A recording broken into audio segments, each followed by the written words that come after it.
सर्वस्वरूपे सर्वे सर्वशक्ति समन्विते विस्त्राही नमो दुर्गा देवी नमस्ते।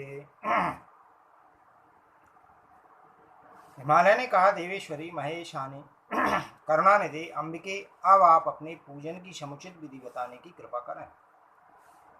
श्री देवी जी कहती हैं, राजन, पर्वतराज जगदम्बा को यथार्थ प्रसन्न करने वाले पूजन की विधि में बताती हूँ। तुम अत्यंत श्रद्धालु होकर इसका श्रवण करो। मेरी पूजा दो प्रकार की है, ब्रह्मा और आभ्यंतर। ब्रह्मा पूजा के भी दो प्रकार बताए गए हैं, वेद की और तांत्र की। हिमालय मूर्ति वेद से वेदी की पूजा भी दो प्रकार से संपन्न होती है। वैदिक मंत्रों के अध्ययनशील पुरुष वेद के मंत्रों का उच्चारण करके जो पूजा करते हैं वे वेद की, तथा तंत्रोक्त मंत्रों से जो पूजा संपन्न होती है उसे तांत्र की पूजा कहते हैं। इस प्रकार पूजा रहस्य को न समझकर जो अज्ञानी मानव उल्टे ही ढंग से पूजन में संलग्न होता है वह सर्वथा पतन उन्मुख है। प्रथम जो वेद की पूजा है उसका प्रकार बताती हूँ। हिमालय, तुम मेरे जिस महान रूप का साक्षात दर्शन कर चुके हो, जिसमें अनंत मस्तक, नेत्र और चरण थे, तथा जो संपूर्ण शक्तियों से संपन्न सर्वश्रेष्ठ एवं परम प्रेरक था, उसी रूप का निरंतर पूजन, नमन, ध्यान और स्मरण करना चाहिए। पर्वतराज, प्रथम पूजा का यही रूप बताया गया है। तुम चित्त को शांत करके सावधान होकर तथा दम्भ एवं अहंकार से सुनो, उसी रूप की शरण में आओ। यज्ञशील बनकर पूजा में मेरी तत्परता रखना। चित्त के द्वारा वही रूप दिखता रहे। जप और ध्यान की श्रृंखला कभी टूटे ही नहीं। अन्य एवं प्रेम पूर्ण भक्ति से मेरे उपासक बनकर यज्ञों के द्वारा मेरा यजन तथा तप एवं दान के द्वारा मुझे ही संतुष्ट करने का प्रयत्न करो। यों करने से मेरी कृपा तुम्हें संसार बंधन से अवश्य मुक्त कर देगी। जो सदा मुझ पर निर्भर रहते हैं तथा जिनका चित्त निरंतर मुझ में लगा रहता है वे उत्तम भक्त माने जाते हैं। मेरी प्रतिज्ञा है कि मैं तुरंत इस भवसागर से उनका उद्धार कर दूं।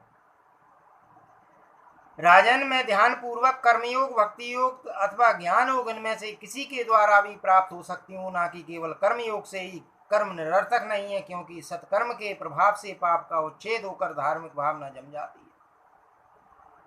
धर्म से भक्ति का प्रादुर्भाव होता है और भक्ति पर ब्रह्म के ज्ञान में साधन है। श्रुति और स्मृति में प्रतिपादित सत्कर्म ही धर्म कहा गया है। अन्य शास्त्रों में कथित जो धर्म है उसे तो केवल धर्माभास कहते हैं। मैं ज्ञान एवं सब कुछ करने की योग्यता से संपन्न हूँ। मुझसे उत्पन्न होने के कारण वेद में भी ये सभी सद्गुण हैं। वेद से उत्पन्न श्रुति भी अप्रमाणिक नहीं है। श्रुति के ही अर्थ को लेकर स्मृतियों का प्रकाशन हुआ है, जो मनु स्मृति आदि के नाम से विख्यात है। अतः श्रुतियों और स्मृतियों की प्रमाणिकता स्वयं सिद्ध है। अतः मोक्ष की अभिलाषा करने वाला पुरुष को सर्वधर्म की प्राप्ति के लिए सर्वथा वेद का आश्रय लेना चाहिए। जैसे जगत में राजा की आज्ञा को कभी कोई नहीं टाल सकता, वैसे ही मुझ सर्वतंत्र स्वतंत्र शासक की आज्ञा जो श्रुति है उसे मनुष्य कैसे अमान कर सकते हैं। मेरी आज्ञा का पालन हो यथार्थ मैंने ब्राह्मण, क्षत्रिय आदि वर्णों को उत्पन्न किया है। अब मेरी वाणी जो श्रुति है उसका अभिप्राय समझना चाहिए। हिमालय, जब जब धर्म की हानि और अधर्म की वृद्धि होती है तब तब मेरे अवतार हुआ करते हैं राजन। इसलिए देवताओं और दैत्यों का विभाग भी हुआ है। जो मुझसे संबंध रखने वाले सद्धर्म और सत शिक्षा के अनुसार व्यवहार नहीं करते उनके लिए मैंने नरकों की सृष्टि कर रखी है। वे नरक ऐसे विभत्स हैं कि सुनने मात्र से ही हृदय कांप उठता है। वेद में कहे गए धर्म का परित्याग करके जो अन्य धर्म का अवलंबन लेते हैं, राजा को चाहिए कि उन अधार्मिक व्यक्तियों को अपने राज से निकाल दे। ब्राह्मण लोग उन अधार्मिकों से ना बात करें और ना उन्हें अपनी पंक्ति में बैठावें। इस जगत में तरह तरह के अन्य जितने शास्त्र हैं वे सभी श्रुति और स्मृति से वृद्ध होने के कारण तामसी कहे जाते हैं। उन शास्त्रों के नाम है वाम, कापाल, कौलक और भैरवक। शिव ने मोह में डालने के लिए इन शास्त्रों का प्रतिपादन किया है। उनमें कहीं कहीं वेद से अवरुद्ध अंश भी है। वेदज्ञ पुरुष उस अंश को ग्रहण कर ले तो कोई दोष नहीं है। वेद से भिन्न अर्थ को स्वीकार करने के लिए दुज सर्वदा अनाधिकारी हैं। अतः वैदिक पुरुष सम्यक प्रकार से प्रयत्न करके वेद का ही आश्रय है।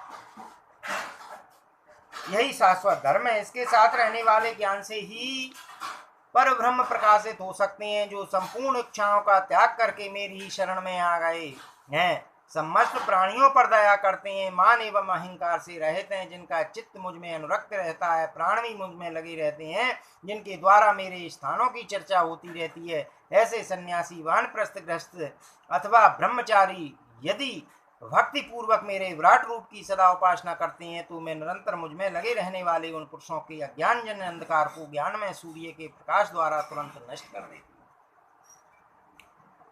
इसमें कोई संदेह नहीं है। हिमालय इस प्रकार वेद के सिद्धांत पर निर्भर रहने वाली मेरी प्रथम पूजा संपन्न होती है। इसका स्वरूप मैंने संक्षेप से बताया है। अब दूसरी पूजा का प्रसंग बतलाती हूँ। मूर्ति, वेदी, सूर्य अथवा चंद्रमा का मंडल, जय, बाणाकार चिन्ह, यंत्र, महान चित्रपट अथवा हृदय रूपी कमल पर मुझ परमेश्वरी का ध्यान करके पूजन करें। मेरे सद्गुण रूप का ध्यान यूं करना चाहिए। देवी करुणा से परिपूर्ण है, तरुण अवस्था है, संध्या की लालमा जैसे ललित वर्ण से ये शोभा पा रही है। श्री विग्रह सुंदरता की सीमा है, इनके संपूर्ण अंग परम मनोहर है। कोई भी ऐसा श्रृंगार नहीं है जो इनमें ना हो। भक्तों के दुख से ये सदा दुखी हुआ करते हैं। जगदम्बा का मुखमंडल प्रसन्नता से भरा रहता है। मुकुट पर बाल चंद्रमा तथा मयूर पंख शोभा बढ़ा रहे हैं। इन्होंने पास, अंकुश, वर और अभय मुद्रा को धारण कर रखा है। ये आनंद में रूप से सुशोभित हैं। इस प्रकार ध्यान करके वित्त के अनुसार सामग्रियां जुटाकर उनसे मेरी पूजा का कार्य संपन्न करें। जब तक अंतः पूजा का अधिकार न मिले, जब तक तो ब्रह्म पूजा करनी चाहिए। अधिकारी होते ही वह पूजा छोड़कर अंतः पूजा में लग जाए, क्योंकि मेरी जो अभ्यंतर पूजा है वह थोड़े समय बाद ज्ञान में लीन हो जाती है, ऐसा कथन है। उपाधि शून्य ज्ञान ही मेरा परम रूप है। अतः मेरे ज्ञान में रूप में अपने आश्रयहीन चित्त को लगा देना चाहिए। इस ज्ञान में रूप से अतिरिक्त है प्रपंच में जगत सर्वथा असत्य है। इसलिए जन्म और मृत्यु की क्रिया को शांत करने के उद्देश्य से एक निष्ठ होकर मेरा चिंतन करना चाहिए। मैं सर्व साक्षिणी एवं आत्मस्वरूपणी हूँ। ध्यान योग पूर्वक चित्त से मेरा स्मरण करना चाहिए। हिमालय इसके बाद बाह्य पूजा का प्रसंग विस्तार पूर्वक मेरे द्वारा वर्णित होगा। तुम मन को सावधान करके सुनो।